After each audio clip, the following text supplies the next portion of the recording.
제가 전에 있던 교회 한 집사님은 늘 자신의 집안 자랑을 합니다. 5대째 예수 믿는 집안이라는 겁니다.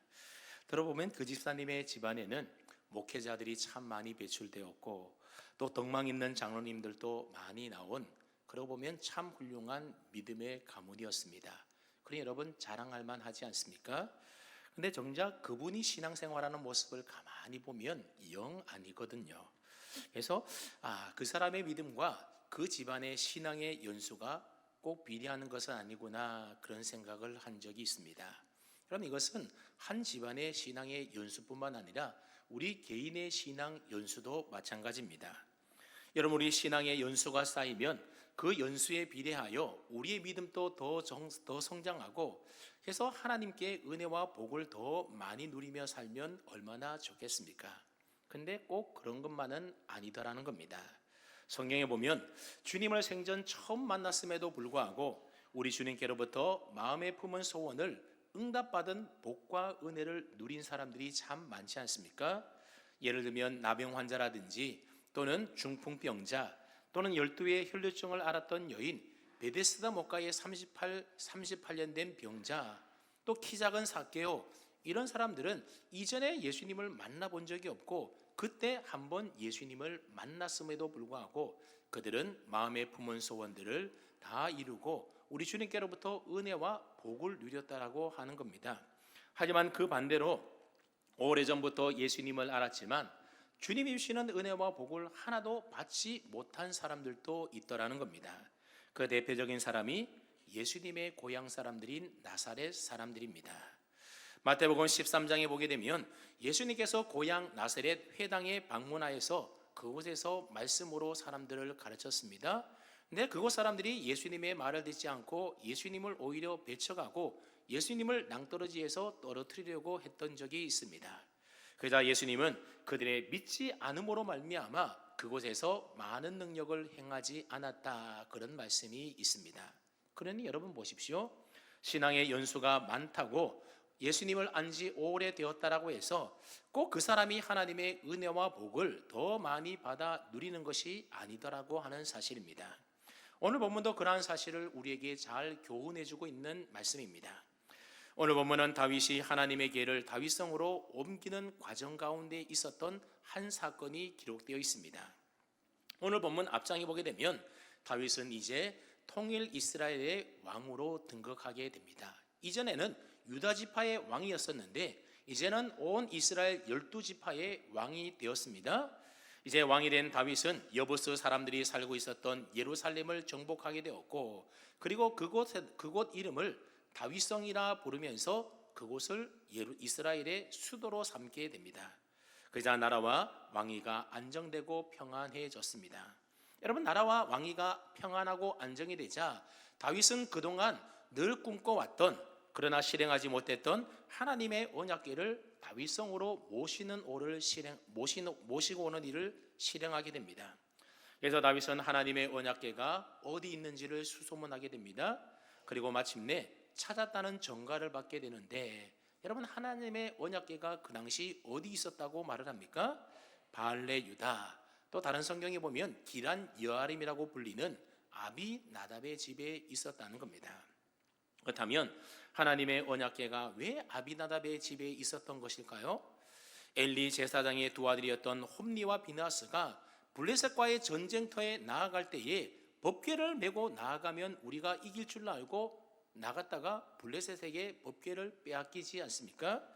법궤를 빼앗아갔던 블레셋 사람들이 그 법궤를 자신들이 믿는 다곤 신전에다가 갖다 놓았습니다.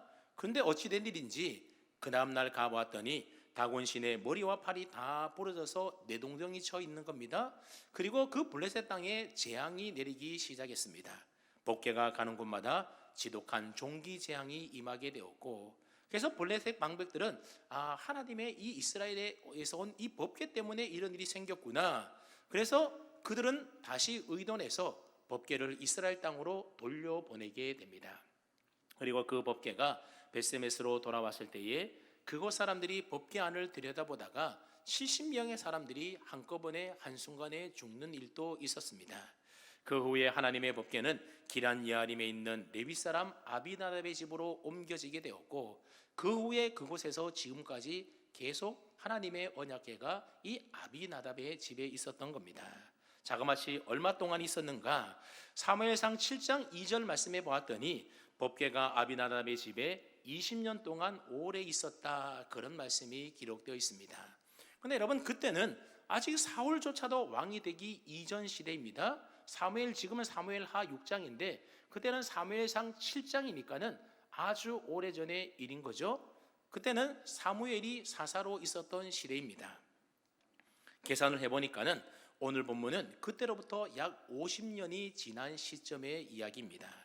그렇게 볼 때 아비나답의 집안은 하나님의 법궤를 몇 년 동안 모셔왔다라는 겁니까? 그 전에 20년 모셔왔고, 그때로부터 50년이 지난 지금까지도 계속해서 아비나답의 집에서 70년 동안 하나님의 언약궤를 모셔오고 있었던 겁니다. 처음에 아비나답은 그의 아들 엘리아살로 하여금 법궤를 지키도록 했습니다. 그러나 오늘 본문에 보면 법궤를 담당하는 아들이 누구로 나옵니까? 우사와 아효로 바뀌었음을 알 수가 있습니다.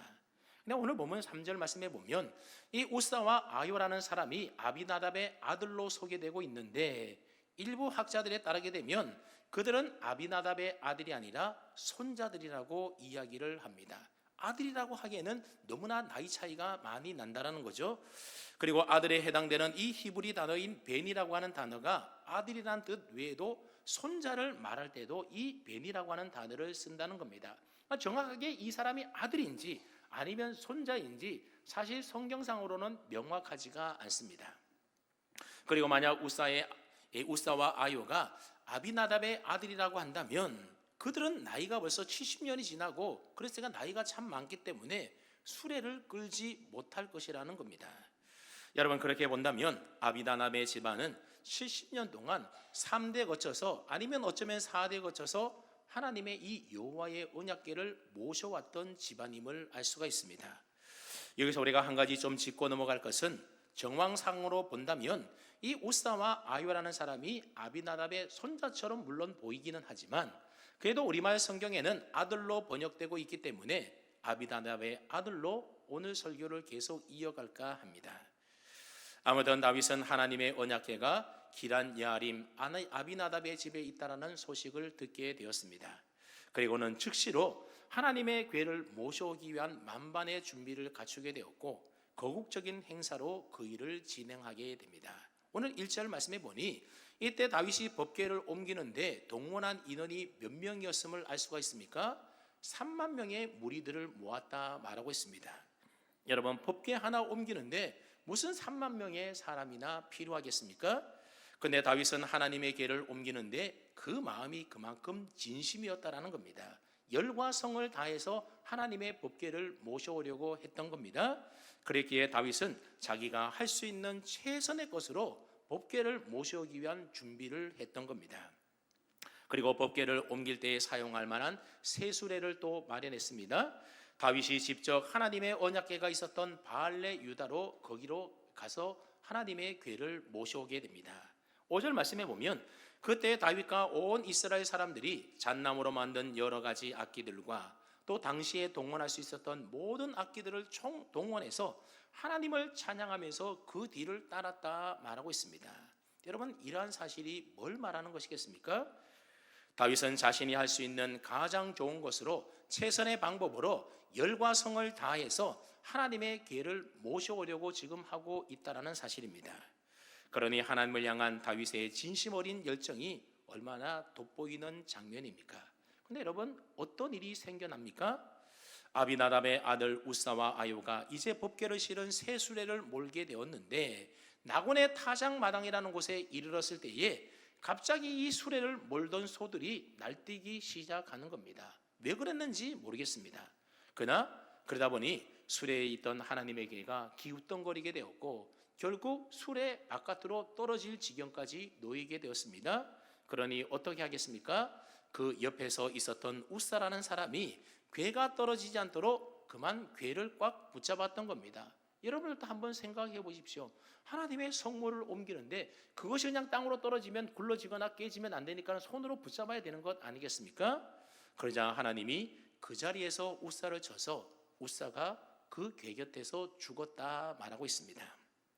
하나님께서 다윗이 계획한 그 잔치에 재를 뿌리시고 초를 쳐버린 겁니다. 그렇다면 왜 사람이 죽는 이러한 무시무시한 일들이 벌어졌던 것일까요? 여기서 우리는 두 사람을 먼저 좀 생각해 볼 필요가 있습니다. 바로 다윗과 아비나답입니다. 먼저 다윗은 진심 어린 마음을 가지고 하나님의 궤를 옮기려고 애썼음에도 불구하고 그는 왜 실패했습니까? 하나님의 궤를 예루살렘으로 옮기려고 하는 그 다윗의 계획이 하나님의 뜻에 맞지 않았기 때문일까요? 아니면 하나님께 대한 다윗의 열심과 열정이 부족했기 때문에 그런 것일까요? 그것이 아니었다는 겁니다. 다윗의 언약궤 옮기기 프로젝트가 결국 실패로 돌아가는 것은 하나님의 말씀에 대한 무지에서 비롯되었다라고 하는 겁니다. 여러분, 이것은 아비나답 역시 마찬가지였습니다. 사실 아비나답은 하나님의 언약궤를 자그마치 70년 동안이나 모셨음에도 불구하고 그의 아들이 죽게 되지 않습니까?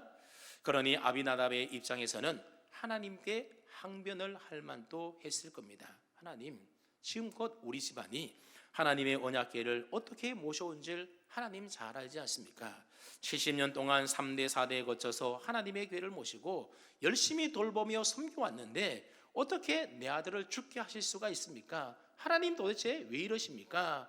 여러분, 그렇게 항변하고 싶지 않겠습니까? 근데 사실 아비나답도 그를 말할 자격이 없는 사람이라는 겁니다. 왜냐하면 그는 하나님의 언약궤는 70년 동안 모셨는지 모르지만 하나님의 말씀에 의지하여 살아가는 사람이 결코 아니었던 겁니다. 눈에 보이는 언약궤를 모시고 있었지만 눈에 보이지 않는 하나님의 말씀을 지키려고 애쓰고 노력하는 말씀의 사람이 절대로 아니었던 겁니다. 그 사실을 우리가 어떻게 알 수가 있습니까? 민수기 4장 15절 말씀해 보게 되면 하나님의 언약궤를 어떻게 모시고 관리해야 되는지에 관한 하나님의 말씀이 기록되어 있는데, 우리 한번 민수기 4장 15절 말씀 앞에 자막 있죠? 함께 읽어볼까요? 시작.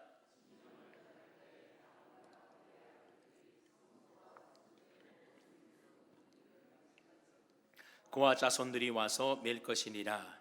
그러나 성물은 만지지 말라. 그들이 죽으리라. 회막 물건 중에서 이것들은 고아 자손이 맬 것이며. 여러분, 이 말씀에 따르면 하나님의 언약궤는 누가 메어야 한다는 겁니까? 레위 지파의 고아 자손들이 메어야 된다는 겁니다. 이 하나님의 언약궤는 제사장들이 고아 자손들이 어깨에 메고 옮겨야 되는 것이지 수레에 옮겨서는 안 되는 거라는 겁니다. 그리고 어떠한 경우라도 절대로 언약궤를 만지면 됩니까? 안 됩니까? 만져서는 안 됩니다. 만약 만질 경우에는 어떻게 된다고요? 죽게 된다는 겁니다. 그렇다면 언약궤를 만지지 않고 어떻게 언약궤를 메고 옮길 수가 있겠습니까? 언약궤를 보게 되면 언약궤를 운반할 수 있도록 양편에 채가 달려 있는데 나무자루 같이 생겨 있는 이 채를 어깨에다가 올려매고 이 법궤를 옮기게 되는 겁니다. 근데 아비나답은 이런 하나님의 말씀을 전혀 지키지 않았다는 겁니다. 몰라서 못 지켰는지 알아도 무시했는지 사실 우리는 알 길이 없습니다. 하지만 분명한 사실은 아비나답은 하나님의 법궤 언약궤를 옮기는 데 있어서 그러한 성경이 가르쳐주는 방법대로 옮기지 않았던 겁니다. 여러분, 아비나답은 레위 사람이었기 때문에 이 두 가지 경우가 다 문제가 된다라는 겁니다. 하나님의 율법을 백성들에게 가르쳐야 될 레위인이 여러분 율법을 모른다라고 하는 것은 사실 직무유기지 않습니까? 반대로 알고 있음에도 불구하고 고의로 지키지 않았다라고 하는 것은 이건 하나님의 말씀을 무시하는 행동으로서 더 큰 문제가 되는 겁니다. 여러분, 이것 하나만 보더라도 아비나답이 하나님의 말씀을 어떻게 대하는 사람인지 분명하게 드러나지 않습니까? 어느 날 다윗 왕이 찾아와서 언약궤를 모셔가겠다라고 하는데 보니 수레에다가 싣고 가겠다라고 새 수레를 가지고 왔는 겁니다. 여러분, 만약 아비나답이 하나님의 말씀을 제대로 알고 있는 사람이었다라고 한다면 그 상황 가운데서 어떻게 해야 하겠습니까? 다윗 왕이시여, 그렇게 하시면 안 됩니다. 하나님의 말씀에 따르면 이 언약궤는 레위 지파 고아 자손들이 어깨에 메고 옮겨야 하는 겁니다. 그러니 왕께서 아무리 좋은 황금 수레를 가져온다 하더라도 하나님의 언약궤는 수레 싣고는 갈 수가 없습니다. 여러분, 그렇게 막아야 했던 것 아니겠습니까? 근데 불행하게도 아비나답은 보이지 않는 하나님의 말씀의 권위보다도 눈에 보이는 다윗 왕을 더 높였던 것 같습니다. 결국 하나님의 말씀을 소홀히 여김으로 인하여서 아비나답의 집안에 불행이 찾아오게 되었던 겁니다. 여러분, 다윗도 마찬가지지 않습니까? 다윗도 얼마나 열심히 진심을 가지고 열과 성을 다하여 그렇게 3만 명의 사람들을 모아서 하나님의 궤를 옮기려고 하는데 사실 그 옮기는 방법을 제대로 몰랐던 겁니다. 주변에 있는 제사장들에게 묻든지 하나님의 율법을 말씀을 찾아보든지, 여러분, 그렇게 해서 하나님의 말씀과 뜻에 따라서 그 법궤를 옮겨야 했던 것이 마땅한 겁니다. 수레를 가지고 옮기는 것은 블레셋 사람들이, 율법이 없는 블레셋 사람들이나 그렇게 하는 것이지, 하나님의 말씀이 있는 이스라엘 백성들은 세상적인 방법이 아니라 하나님이 가르쳐준 율법의 말씀에 따라 행동해야 하는 겁니다. 여러분, 오늘 우리가 교회 생활하다 보면 열심히 있고 또 열과 성을 다 하는 일들이 얼마나 많습니까? 근데 그 우리가 하는 열심과 진심이 하나님의 말씀과 어긋난 일이라고 한다면 여러분, 그 열심이라고 하는 것은 결국 다 헛수고일 수가 있다는 겁니다. 나 혼자 아무리 열심히 하면 뭡니까? 하나님의 뜻과 하나님의 말씀과 다르게 하는 열심이라고 하는 것은 사실 아무것도 아니고 오히려 더 큰 화를 불러올 수도 있다는 사실을 기억하십시오. 여러분, 방향보다, 열심보다도 더 빨리 가는 것보다도 더 중요한 것은 방향이 중요한 거 아니겠습니까? 제대로 방향대로 가야 되지 거꾸로 반대로 아무리 빨리 열심히 가면 못하겠습니까? 그러면 우리가 신앙생활하거나 또는 우리의 열심히 봉사하고 우리의 사명 직분 감당할 때도 늘 하나님의 말씀에 근거해서 열심을 내고 하나님의 말씀에 근거해서 우리는 신앙생활을 잘 해 나가야 하는 겁니다. 아무튼 아비나답은 우사와 아이오라 하여금 수레에 실어서 그 법궤를 옮기도록 하게 합니다. 아마 그때 아비나답은 이런 꿈 꾸지 않았겠습니까? 우리 아들 둘이 이제 하나님의 언약궤를 수레 태에서 길로 나가게 되면 길가 연도에 늘어섰던 3만 명의 사람들이 크게 환호를 보내겠지. 저 아비나답의 집안은 방치된 하나님의 언약궤를 자그마치 70년 동안이나 그 집에 모시고 있었다니 참 대단한 집안 아니야? 저기 수레 모는 우사와 아요라는 두 사람이 그 집안 사람의 아들이래. 그렇게 사람들의 박수와 환호를 받으면서 예루살렘 성에 이르게 되면 분명히 다윗이 그냥 돌려보내지 않을 거야. 이제 우리 두 아들에게 관직을 주어서 입신양면의 기회를 허락해 주든지, 그렇지 않으면 엄청난 물질이라도 우리에게 보상해 주겠지. 아마도 아비나답은 그런 꿈을 꾸면서 두 아들에게 수레를 몰게 했는지도 모르겠습니다. 그러니 아비나답은 다윗 왕이 새 수레를 가지고 언약궤를 찾으러 왔을 때에 속으로 쾌재를 불렀는지도 모르겠습니다. 내가 그렇게 오랫동안 하나님의 언약궤를 모시고 왔는데 이제 하나님이 드디어 우리 온 집안에 이런 복을 주시는구나 하며 얼마나 기뻐했겠습니까? 하지만 두 아들이 끌고 간 그 수레는 아비나답의 집에 복을 가져다 준 수레가 아니라 화를 불러온 수레였던 겁니다. 아비나답의 바람과 기대와는 달리 그의 아들 우사가 하나님의 궤를 만짐으로 인하여서 하나님의 진노를 사게 되었고, 하나님이 약속하신 그 말씀에 따라서 그는 결국 싸늘한 시체가 되어버리고 말았습니다. 혹시 여러분들은 여러분의 자녀 손들을 어떤 수레에 태우고 계십니까?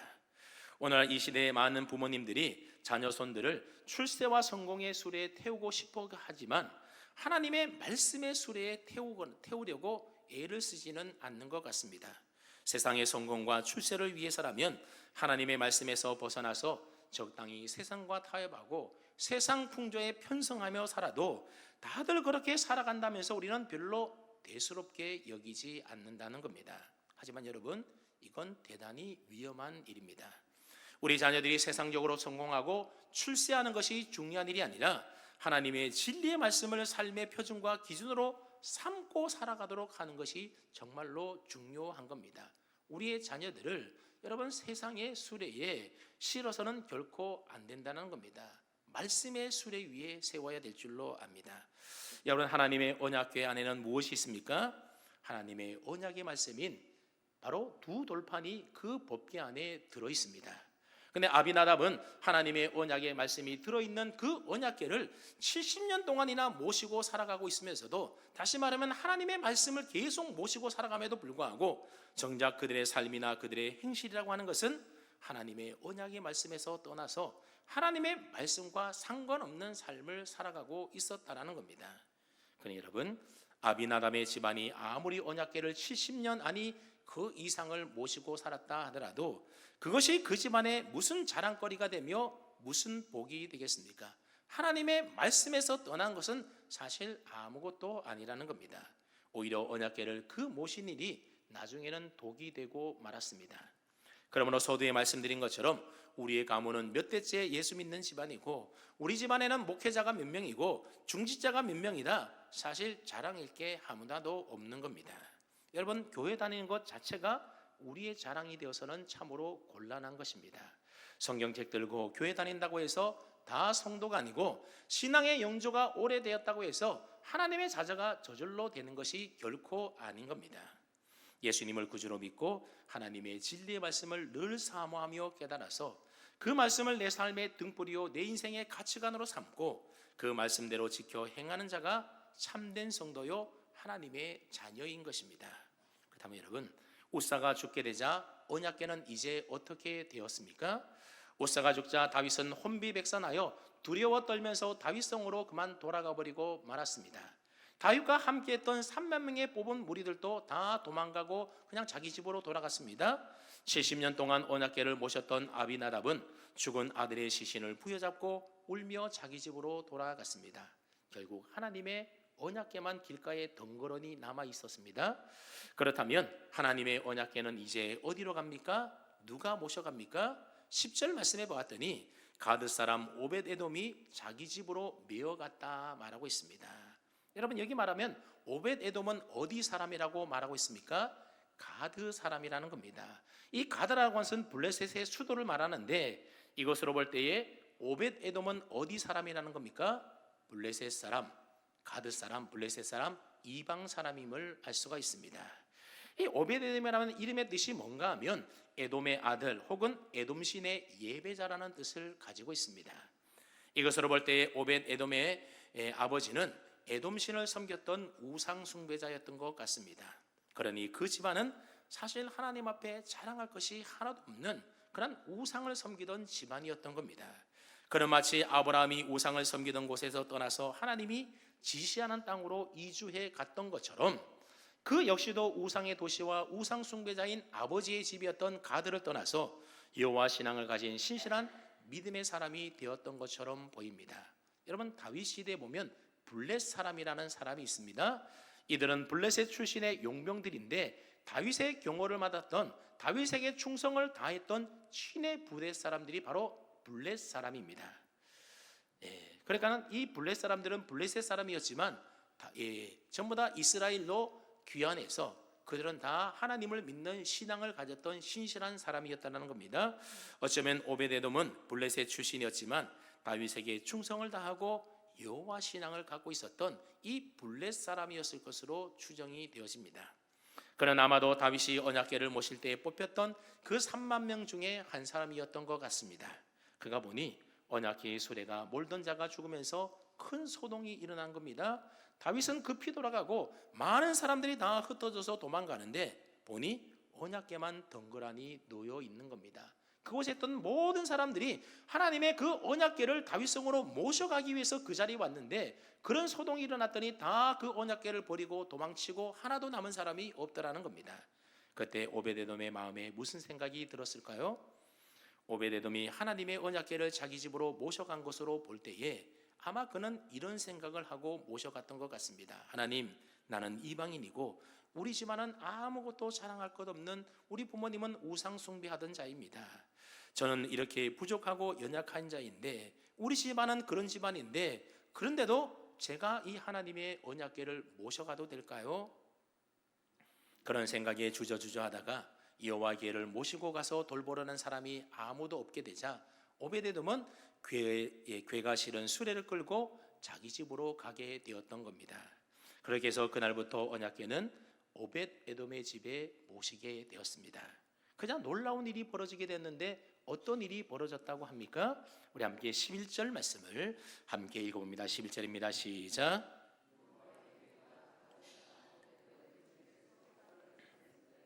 여호와께서 오벳 에돔과 그의 온 집에 복을 주시니라. 아멘. 여호와의 개가 오벳 에돔의 집에 얼마 동안 있었다고요? 고작 석 달 있었다라는 겁니다. 70년 동안 개를 모셨던 집에는 아들이 죽어나가는 불행이 닥치게 되었습니다. 근데 고작 석 달을 모셨던 이 오벳 에돔 그의 온 집에는 하나님이 마음껏 복을 부어 주시더라고 하는 것입니다. 여러분, 우리가 이걸 어떻게 설명해야 하겠습니까? 얼마나 오랫동안 하나님의 개를 모셨느냐, 그게 중요한 게 아니라 단 하루를 모시더라도 어떤 마음과 자세와 태도로 모셨느냐, 그게 중요하다는 것을 우리에게 보여주는 것 아닙니까? 여러분, 10년, 20년, 30년 아니 그 이상의 세월 동안 교회 다니면 못하겠습니까? 하나님의 말씀이 내 삶에 아무런 영향력도 미치지 못한다라고 한다면, 하나님의 말씀의 영향력 아래 살아가지 않고 세상의 풍조에 내 마음 빼앗겨서 세상의 방식대로 살아간다면, 여러분, 그 사람의 신앙 연수라고 하는 것은 사실 아무것도 아닌 겁니다. 그냥 믿기 시작한 새신자라 하더라도, 금방 믿기 시작한 새신자라 하더라도 하나님의 진리의 말씀과 예수 그리스도를 믿는 복음과 신앙 안에서 내 삶의 목적과 방향을 그리스도께로 정하고 하나님의 말씀에 순종하여 믿음으로 살아가는 사람, 여러분, 그 사람이 참된 그리스도인 아니겠습니까? 울사가 언약궤를 붙들었다가 죽는 모습을 목격한 다윗을 비롯한 많은 사람들은 언약궤를 무서워해서 다 두려워하여 도망가고 피해버렸습니다. 오직 오벳 에돔은 아무도 두려워서 언약궤를 모시려고 하지 않을 때에 그는 죽음을 무릅쓰고 그 궤를 모셨던 겁니다. 혹 잘못하면 웃사처럼 나도 죽는 것은 아닐까? 우리 집에 모시고 갔는데 혹시 우리 아들 그거 잘못 만졌다가 큰일 당하는 것 아닐까? 여러분, 그런 염려 없었겠습니까? 그는 비록 이방 출신으로서 그 집안은 보잘것없었지만 그러나 그에게는 다른 사람에게 없는 순수한 여호와 신앙이 있었다라고 하는 겁니다. 그렇게 그는 기꺼이 자신의 집으로 여호와의 궤를 모시고 갔던 겁니다. 그랬더니 하나님이 그에게 엄청난 복을 주시는데 12절 말씀에 보게 되면 하나님이 오벳 에돔의 집과 그의 모든 소유에 복을 주셨다 말하고 있습니다. 더 나아가서 그의 자식들이 복을 받게 되는데 역대상 26장에 보게 되면 오벳 에돔의 아들들의 이름이 등장하게 되는데 우리 한번 찾아볼까요? 구약성경 648쪽 역대상 26장을 우리가 한번 좀 살펴보겠습니다. 구약성경 648쪽입니다. 역대상 26장.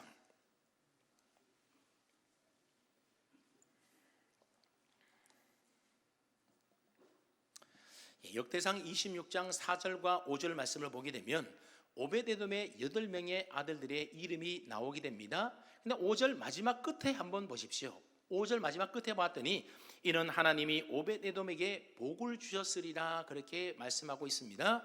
오벳 에돔의 8명의 아들이 도대체 어떤 일을 했기에 하나님이 오벳 에돔에게 복을 주셨다라고 말씀하고 있는 것일까요?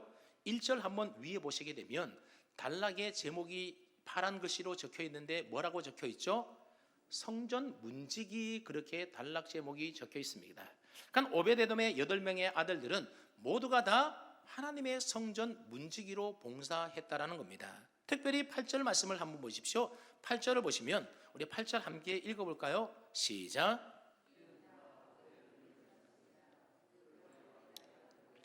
그의 형제들은 다 능력이 있어 그 직무를 잘 하는 자이니 오벳 에돔에게서 난 자가 62명이며 그랬습니다. 여러분, 오벳 에돔의 아들은 8명이었고 그의 자녀 손들이 62명인데 그들은 모두 다 능력 있는 자들로서 그들에게 맡겨주신 성전 문지기로서의 직무를 잘 감당하는 충성스러운 사람이었다는 것을 알 수가 있습니다. 하나님의 성전 일에 귀하게 쓰임을 받되 충성스러운 일꾼으로 귀하게 쓰임받고 있습니다. 여러분, 하나님께서 온 집안에 복을 주시는 가정은 어떤 가정이라는 겁니까? 내 자녀와 그 후손들이 하나님 잘 섬기고 주님의 몸된 교회에 충성스러운 일꾼이 되어서 맡겨진 사명과 직분을 잘 감당하여 하나님께 사랑받고 하나님을 기쁘시게 하는 그런 믿음의 삶을 사는 가정이야말로 하나님이 복 주시는 가정이라고 성경은 말씀하고 있는 겁니다. 여러분, 그보다 더 큰 축복이 이 세상 또 어디에 있겠습니까? 오베데돔이 순수한 믿음을 가지고 언약궤를 석 달 동안 모셨더니 하나님이 그에게 이런 복을 주시더라고 하는 겁니다. 저는 오늘 설교를 준비하면서 이 오베데돔이 참 부러웠습니다. 그래서 저도 이제부터 이걸 기도 제목으로 삼으려고 합니다. 하나님, 오베데돔과 그의 온 집에 부어주셨던 그 복을 우리의 가정과 우리의 자녀들에게도 꼭 허락해 주십시오. 여러분, 그런 제목을 가지고 여러분들도 꼭 기도할 수 있기를 바랍니다. 여러분, 우리 집안이 복받는 것, 우리 자녀들이 세상적으로 출세하고 좋은 대학 들어가고 좋은 직장 구하고 세상에서 큰 명예와 명성을 얻는 그런 사람이 되는 것이 하나님이 우리 가정에 주는 복이 아니라 우리의 자녀들이 비록 성전에 문지기지만 하나님 나라를 위하여 주님의 몸된 교회를 위해서 더 충성하고 헌신하는 믿음의 온전한 사람으로 그들의 삶의 목적과 방향이 하나님께로 정해서 하나님의 진리의 말씀 따라 살아가는 여러분, 그런 자녀가 되는 것, 그게 그 가정이 하나님이 주시는 큰 은혜와 복이지 않겠습니까? 그러한 복과 은혜를 누릴 수 있기를 축복합니다. 사랑하는 성도 여러분, 우리가 얼마나 오랫동안 예수 믿었느냐, 우리의 신앙의 연수가 축복의 통로가 아니다라는 겁니다. 우리의 신앙의 연수보다 더 중요한 것은 하나님의 진리의 말씀에 내 삶이 얼마나 지배를 받고 내 인생의 목적과 방향이 얼마나 영향을 받고 살아가느냐, 이게 바로 축복의 통로라고 하던 겁니다. 더 나아가서 얼마나 순수하고 온전한 믿음으로 하나님을 섬기느냐, 이것이 정말로 중요한 겁니다. 부디 오늘 저와 여러분 모두가 아비나답과 같은 길이 아니라 오벳에돔과 같은 길을 걸어갈 수 있기를 바랍니다. 그래서 여러분의 신앙의 연수를 자랑하지 마시고 하나님의 진리의 말씀 앞에 날마다 그 진리의 말씀에 내 삶이 지배받고 내 인생의 목적과 방향을 그리스도께로 정하고 언제나 하나님 앞에 순수한 믿음을 가지고 우리 나뿐만 아니라 우리의 자녀들까지도 하나님 앞에 믿음으로 헌신하며 말씀으로 믿음으로 충성할 수 있는 그런 삶을 살아감으로 하나님의 은혜와 복을 나와 내 온 집이 다 누릴 수 있는 축복의 주인공들 다 될 수 있는 저와 여러분 될 수 있기를 주님의 이름으로 축원합니다. 아멘.